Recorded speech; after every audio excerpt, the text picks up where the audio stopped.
The meaning of the word literature is pretty clear until we start reflecting upon it and ask ourselves, are all the writings and the books literature? If yes, then are the comments that being posted on the internet every other second and the book written merely for the purpose of entertainment literature? Or are the dramas that are meant to be performed on the stage not literature? The more we think about it, the more it itches our brain. And the more we scratch it, the more we ask ourselves, what is literature? In Latin, there is a word litera, meaning a letter or an alphabet. From litera formed the word literatura, which means writings. And from literatura formed the English word literature. The earliest usage of the word literature can be found in the 1385 poem Eugenia, written completely in an old Scottish dialect. What literature meant then was polite learning, and the man of literature or the man of letters simply meant a man of wide reading. In his 1605 book, The Advancement of Learning, Francis Bacon writes, "Learned in all literature and erudition, divine and human." What he meant by the word literature was the state of being well read. Soon the meaning expanded, and now, along with the state of being well read, it also meant an ability to read. And since general belief at the time was that whatever written material is produced helps to learn, every written material was regarded as literature, until John Colet introduced the word, which is now obsolete, blotterature, to refer to the texts which fell below the standards of polite learning, a sense which was so firmly attached to the word literature that with the surge of printing, it attached to the printed books as well. In 1755, Samuel Johnson defined literature in his dictionary as learning, skill in letters. Literary is another word we should take a brief look at.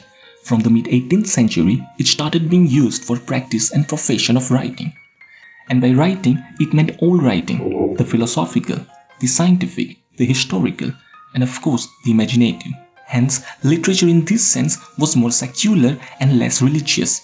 In 1825, William Hazlitt, in his essay Of Person One Would Wish to Have Seen, writes, "The two first persons you would choose to see would be the two greatest names in English literature, Sir Isaac Newton and Mr. Locke."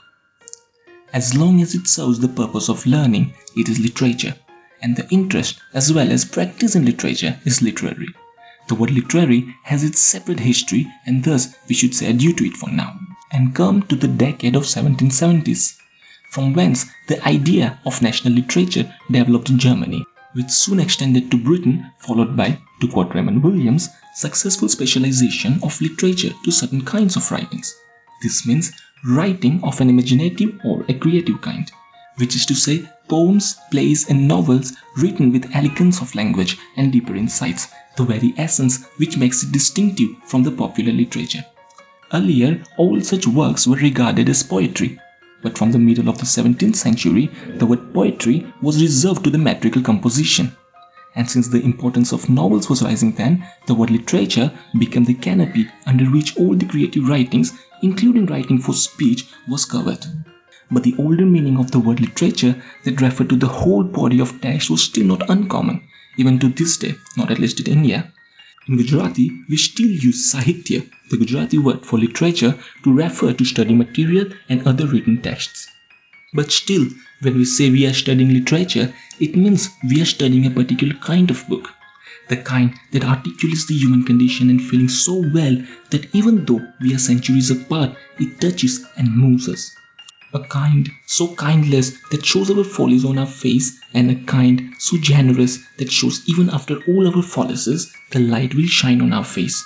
A kind that gives life to the hopeless, and the kind that takes the life from the Panglossian.